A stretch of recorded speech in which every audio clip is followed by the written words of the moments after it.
Good afternoon. Now, we have three brains that allow us to go from thinking to doing to being. Each brain is its own individual biocomputer with its own anatomy and own circuitry, its own physiology and chemistry. They even have their own history as well as their own sense of time and space.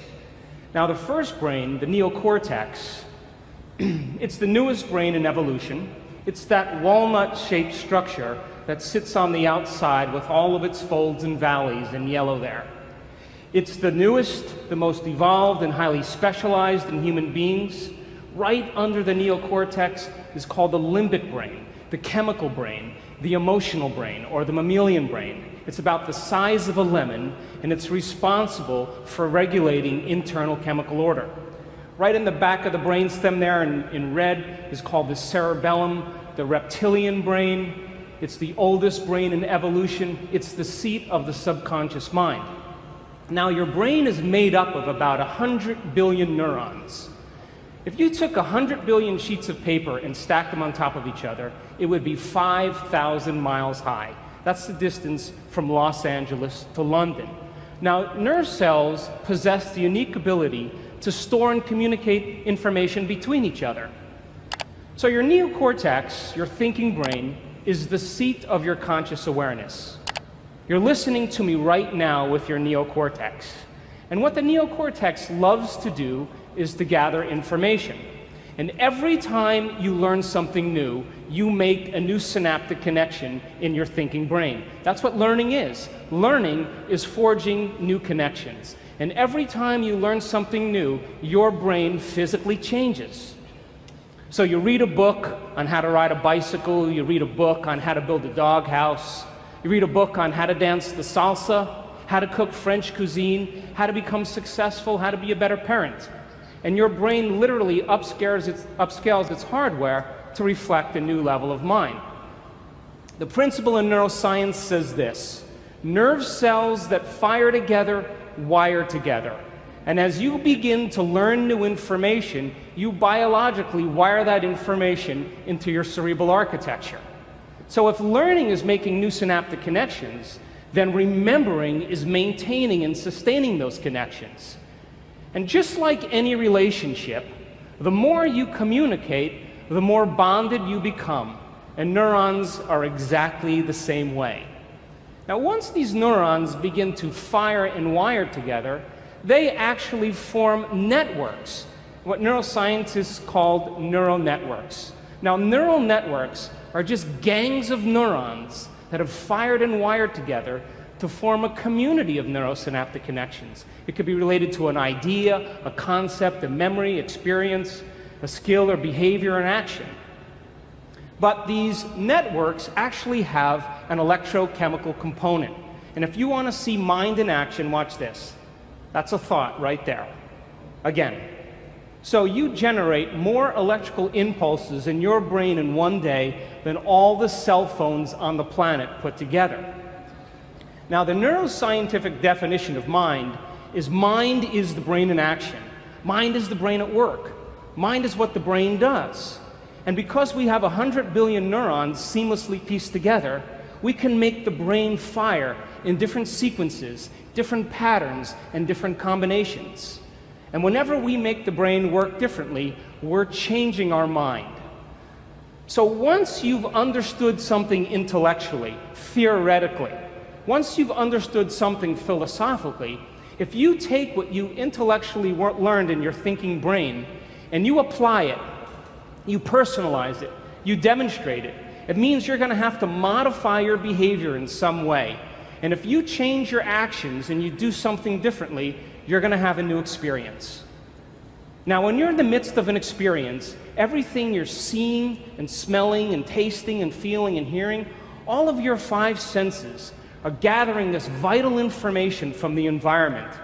And as you begin to process all this information and it's rushing back to your brain, jungles of neurons begin to organize themselves into patterns.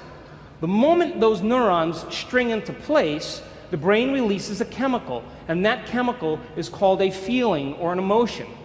So experience then enriches the circuitry in your brain neurologically, but then it produces a chemical that's released in the second brain called the limbic brain, or the emotional brain. So you can remember your first kiss. You can remember graduating from college. You can remember the birth of your first child. You can remember finishing a marathon. You can remember catching a fish off the coast of Mexico and then taking it home and cooking it and drinking some really good wine that tastes good and feeling the ocean breeze on your face and seeing the sunset.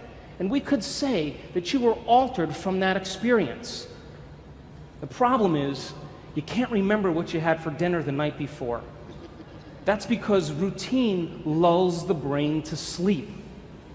So a great example of this then is most Americans can remember exactly where they were on 9/11. You can tell me who you were with, what time of day it was, and what you were doing. We could say then, when you were in the midst of that moment or that experience, everything you were seeing and hearing changed your internal chemical state. And the moment you felt altered in some way internally, your brain perked up and you paid attention to whoever or whatever caused it. And that event, in and of itself, is called a memory. Now, let's say you read the book called From Forgiveness to Compassion to Unconditional Love. And this book had inspired you, so much so that you decided to read it twice. And as you began to review this information in your mind and contemplate on it and self-reflect, you begin to cause those neurons to form into networks to reflect a new level of mind. You find yourself in the shower thinking about it. You're driving to work and you're contemplating these concepts. You begin to talk to your friends about what you learn, and you're beginning to develop long-term relationships in those neurons. And all of a sudden, you're moving around your office and you're saying, you know, you need to be more compassionate, you know? Wow. And someone else, you say, you need to forgive. Everybody is impressed with your knowledge. They're knocking on your office door and they're asking you to administer to them, and you're resolving everybody's problems. Things are going really well. And all of a sudden, you're driving home from work and you get a call on your cell phone, and it's your spouse. And your spouse tells you that they forgot to mention in the morning that it's your mother-in-law's birthday. And you pull over on the side of the road and you think, I hate my mother-in-law. She hurt my feelings 10 years ago. She tells the same stories over and over again. And you begin to remember that you had some pretty stressful moments that branded you emotionally from your past with your mother-in-law. Now, stress is when your body's knocked out of homeostasis. Stress is when your body's knocked out of balance. Now, when you see a lion, you begin to turn on a primitive nervous system. But it doesn't even have to be a lion. You could see your mother-in-law, and it produces the same exact effect. Now, let's go one step further. It doesn't even have to be the physical appearance of your mother-in-law. You can begin to think about certain things and auto-suggest, and you can turn on the stress response just by thought alone. Now, your body is your unconscious mind.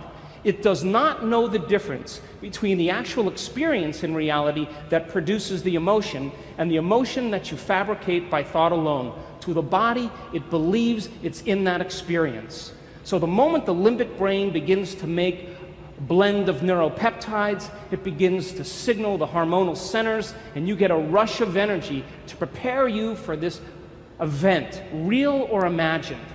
Now, the moment that happens, you become altered in some way. The fight or flight nervous system causes your pupils to dilate, your mouth gets a little dry, all of a sudden your heart rate begins to change, your respiratory rate changes, and blood is being sent to your extremities, and now you're prepared to either do battle with your mother-in-law or never go to the dinner. To stay and run, stay and fight, or to run. Now, what was once highly adaptive, all of a sudden is now maladaptive. Because when we turn on the stress response and we can't turn it off, now we're headed for disease. So then you're sitting on the side of the road, and then you think, I read the book on compassion. Damn. And the moment you begin to think about what you have to do, something very natural happens. You begin to think about what you were thinking about. You begin to pay attention to how you're reacting. You begin to notice how you're feeling. And that concept in neuroscience is called metacognition. We can observe who we're being. And because we can observe who we're being, it means we could modify our behaviors to do a better job in life. So now the frontal lobe is the seat of your awareness. It's the home of the you and the me. And as you begin to think about who you no longer want to be, the frontal lobe acts like a volume control. And it begins to lower the volume in the circuits in your brain that are connected to the old self. And as it begins to silence those circuits that are connected to the old level of mind, that level of mind no longer fires, and you're observing it instead of participating in it.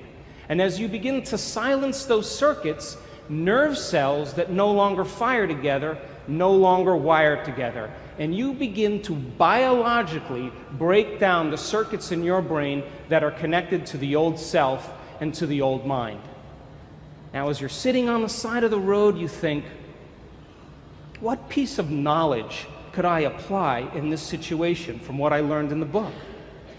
And as you begin to plan your actions, and you begin to think about a new way of being, and you begin to put yourself into the equation, your brain naturally begins to fire in new sequences and new patterns and new combinations. And whenever you make your brain work differently, you're changing your mind, because mind is the brain in action.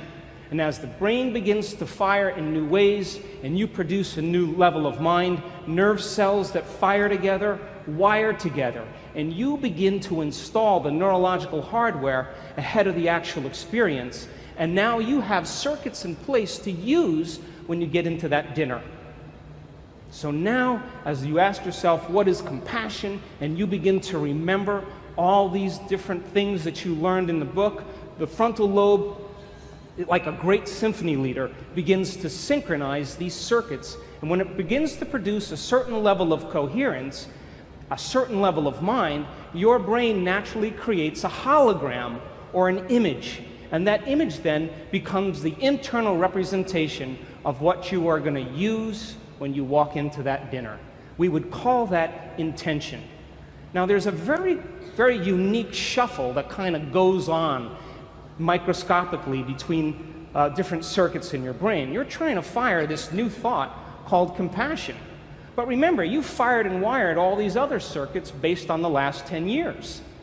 So as you're beginning to fire this new thought, all these other thoughts are saying, you hate your mother-in-law, you don't want to go to that dinner, why don't you start tomorrow? This isn't a good time to do this. But if you persist with a certain amount of amplitude, and you put your attention behind that thought, sooner or later, that thought will be the strongest and loudest voice in your head. Now, the moment that becomes the loudest voice in your head, the brain has to seal that circuit more permanently. So when the action potential is firing down the neuron from the presynaptic cleft to the postsynaptic cleft, there's a glue that seals the circuit called neural growth factor, and it travels in the opposite direction. But there's only a certain amount of that neural growth factor to go around. So it starts to steal the glue from the neighboring circuits. And when that happens, there goes your memory of your mother-in-law hurting your feelings 10 years ago. There goes the thought that you hate her. There goes the impatience. There goes the intolerance. And the only signal that's traveling to that neuron is called compassion. Now, every place where one neuron connects with another neuron is a memory. When this happens, you begin to biologically and neurologically prune away the old memory of the old self. And this is the science of changing your mind. If you want to see what it looks like in real time, let's try that again. You want to see what it looks like in real time, unhooking from the old self, reconnecting to the new self. This can happen in moments. Now, get back on the road, you make your U-turn, you're heading to the dinner, you're reminding yourself who you no longer want to be, silencing those circuits in the brain. You begin to think about who you do want to be based on the knowledge you've learned, and you're priming your brain ahead of the actual experience. You walk into the dinner and you get your behaviors to match your intentions. You get your actions equal to your thoughts. You get your mind and body working together, and you do exactly what the book says. The moment that happens, all of a sudden, you feel compassion. Now, the moment your heart begins to open and you feel compassion, you are teaching your body emotionally to understand what your mind intellectually understood. You see, knowledge is for the mind, but experience is for the body. And when we begin to experience compassion, now we are embodying knowledge. The word is becoming flesh, and the limbic brain makes a new batch of peptides that signals the body, and you begin to literally change your genetic expression because there's new information coming to the gene. And epigenetically, we signal genes from the environment. And you're changing the fabric of you because you're instructing your body chemically to understand what your mind has intellectually and philosophically understood. But it's not enough to do it once. You can't forgive your mother-in-law one time and expect to be on the stained glass windows in church. You got to be able to repeat the experience. You got to be able to do it over and over again. You have to do it so many times that you no longer have to think about it. And when you do it over and over again, you neurochemically condition the body to memorize compassion as well as the conscious mind. And when that happens, when the mind and body are working together, or the body knows as well as the mind, you activate that third brain called the cerebellum, the seat of your subconscious mind. You've practiced it so many times that you know how, but you don't know how you know how. It's automatic. It's second nature. It's easy. It's a habit. It's a skill. It's an automatic behavior. And when you get to this level of memorizing an internal chemical order, a level of innate now, it's so innate in you that it's who you are. When you get to that point where no person, no thing, no experience can remove you from it, because you have sustained this level of coherence, now you're in a state of being. And so the way we transform the world is we transform ourselves. And when we're in that state of being, we give people permission to do the same. Thanks for listening. أعجبك الفيديو لا تنسى الإعجاب والاشتراك في القناة.